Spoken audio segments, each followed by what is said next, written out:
کرتے ہیں کہ دیر از نو فری لنچ اور کوئڈ پرو کو ہوتا ہے کچھ نہ تو آپ نے بنیادی نکات تو بتا دی کہ جس کی وجہ سے مطلب تعاون ہو رہا ہے. کیا ایکسپیکٹیشنز، کیا توقعات ہوں گی امریکہ کی کہ پاکستان ان کے لیے کرے؟ کیا مطلب ہے کہ کس جگہ پہ کاروباری مواقع ہو گئے بقول آپ کے، اور جس ملک کی بڑی فوج ہے تو فوج کیا کرے گی ان کے لیے؟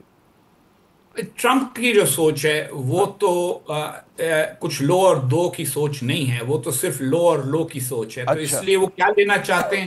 میرا یہ خیال ہے کہ پاکستان کے لیے ان کے ذہن میں جو کردار ہے وہ یہ کہ پاکستان ایران کی کنٹینمنٹ میں کوئی کردار ادا کرے، پاکستان افغانستان میں کاؤنٹر ٹیررزم میں امریکہ کے ساتھ تعاون کرے، پاکستان خلیج کے خطے کی سیکیورٹی کی کچھ ذمہ داریاں ہاں قبول کرے، یہ جو بحر احمر ہے اس کے جو راستے ہیں ان کو صاف رکھنے میں پاکستان مدد کرے. اس کے بدلے میں وہ کیا دیں گے یہ بات کی بات ہے.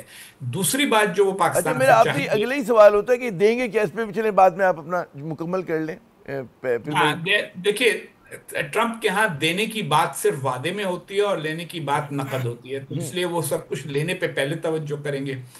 اور وہ یہ چاہتے ہیں کہ پاکستان میں، ان کو یہ یقین ہے کہ پاکستان میں بہت سارے کریٹیکل منرلز پائے جاتے ہیں اور وہ چاہتے ہیں کہ امریکی کمپنیوں کو اس میں ان کی تلاش میں ترجیح دی جائے.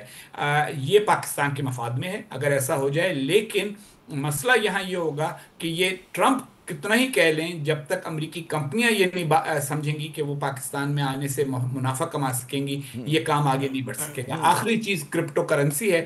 کرپٹو کرنسی کے معاملے میں ٹرمپ کے بعض قریبی دوست اور ان کے اہل خاندان کچھ کاروبار کر رہے ہیں اور وہ یہ امید رکھتے ہیں کہ وہ پاکستان کے ذریعے کرپٹو کرنسی کا کام آگے بڑھا سکتے ہیں. چلیں، یہ تو ہو گئی امریکہ کی توقعات. اب پاکستان کی اپنی عاجزانہ توقعات رکھ سکتا ہے امریکہ سے کہ جو ہمیں ہمارے پاکستان فائدے میں ہو، یا ہماری حکومت سمجھتی ہے کہ جی اس سے ہمیں لیوریج ملے گا، فائدہ ہوگا. دیکھیں، پاکستان کے چار فیکٹرز ہوتے ہیں ہمیشہ امریکہ کے ساتھ تعلقات میں. ایک تو نفسیاتی، اچھا لگتا ہے کہ دنیا کی ایک بہت بڑی طاقت جو ہے وہ پاکستان کے ساتھ اچھے تعلقات رکھے.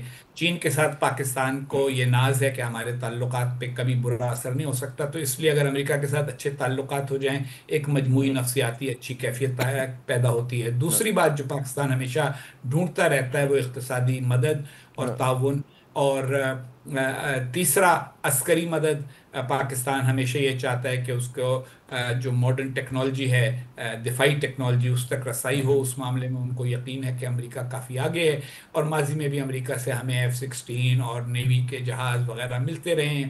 لیکن اس میں ایک مشکل اب یہ آ گئی ہے کہ ٹرمپ یہ کہتے ہیں کہ اب وہ امداد کے طور پہ عسکری سامان کسی کو نہیں دیں گے، وہ ہر ایک سے اس میں نقد سودا کریں گے. تو یہاں پاکستان کے لیے یہ امکان ہے کہ پاکستان اپنے عرب بھائی ملکوں سے کچھ مدد لے کے اور اس سے اسلحہ خرید سکے. ٹرمپ اس میں تعاون کر سکتے ہیں. یہ پاکستان کی خواہش ہے. اور چوتھی، پاکستان کی ہمیشہ یہ خواہش رہی ہے کہ مسئلہ کشمیر اور بھارت کے خلاف پاکستان کو سفارتی طور پر تمام بڑی طاقتوں کی حمایت حاصل رہے. اور وہ امید رکھتے ہیں، یا کم از کم خواہش رکھتے ہیں کہ ٹرمپ سے اور کچھ نہیں تو اس مسئلے کے اوپر کچھ مثبت بیانات حاصل کر لیے جائیں.